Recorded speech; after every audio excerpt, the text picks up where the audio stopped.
Vous savez, certains symboles sont bien plus que de simples images. Ce sont de véritables cartes, des guides pour un voyage intérieur.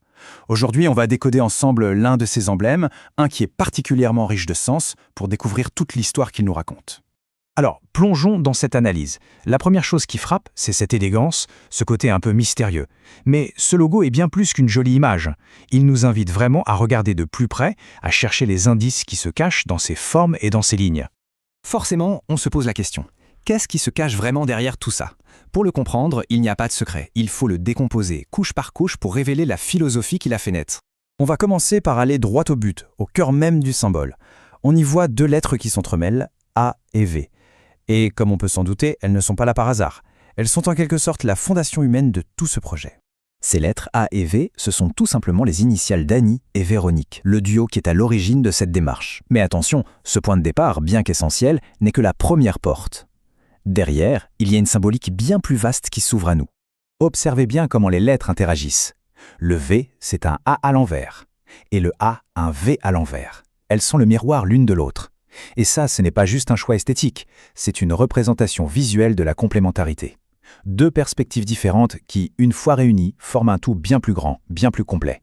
Cette phrase résume tout en fait. Deux regards qui, réunis, ouvrent un espace de compréhension plus vaste.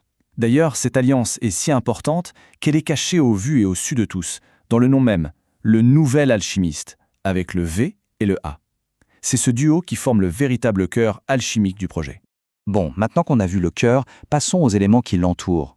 Ces formes ne sont pas juste là pour faire joli, non. Ce sont les véritables outils symboliques du processus de transformation intérieure. La forme qui contient les lettres, c'est la cruche alchimique. En alchimie, le récipient, c'est essentiel. Ici, il symbolise notre propre espace intérieur, ce lieu sacré en nous où nos transformations personnelles peuvent s'opérer. Juste au-dessus, on voit une flamme qui s'élève. Ça, c'est le feu de la conscience. Attention, ce n'est pas un feu destructeur, mais un feu qui purifie, qui éclaire. C'est l'étincelle de lucidité qui nous permet de voir ce qui, avant, était caché dans l'ombre. Et enfin, il y a la spirale. Elle représente le mouvement de la vie elle-même. Ce n'est jamais une ligne droite, n'est-ce pas? C'est plutôt un cycle qui nous ramène vers notre centre, mais à chaque fois avec une compréhension un peu plus profonde. C'est le voyage infini de la conscience. Maintenant, prenons un peu de recul pour regarder l'élément qui englobe tout ça. Le cercle. Lui, il représente l'intégration, l'unité de toutes les parties de notre être. Et si on regarde bien, ce cercle est divisé en 3 parties.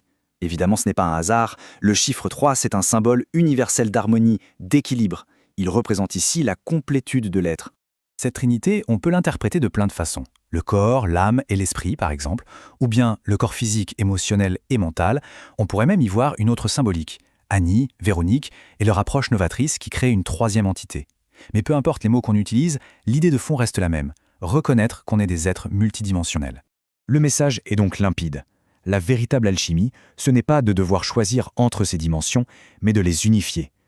La transformation, la vraie, ne vient pas en privilégiant une partie de soi au détriment des autres, mais en les harmonisant toutes.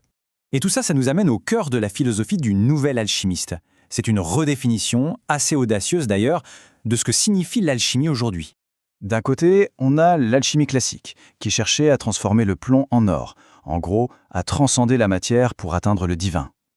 Ici, la perspective est complètement inversée. Le but n'est plus de fuir le corps, de fuir l'expérience terrestre, mais au contraire, d'y infuser de la pleine conscience. C'est un vrai renversement de perspective. L'objectif n'est plus de séparer, mais bien d'unir le corps et l'esprit, la matière et la conscience, la lumière et l'ombre.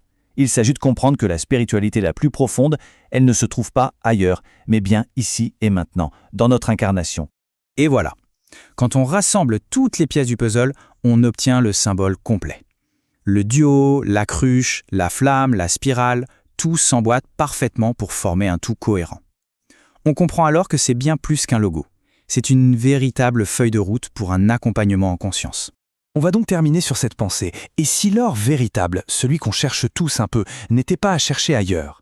Si la véritable alchimie, finalement, c'était tout simplement de faire le choix d'habiter pleinement et en conscience notre expérience humaine. C'est une idée qui mérite qu'on s'y arrête un instant.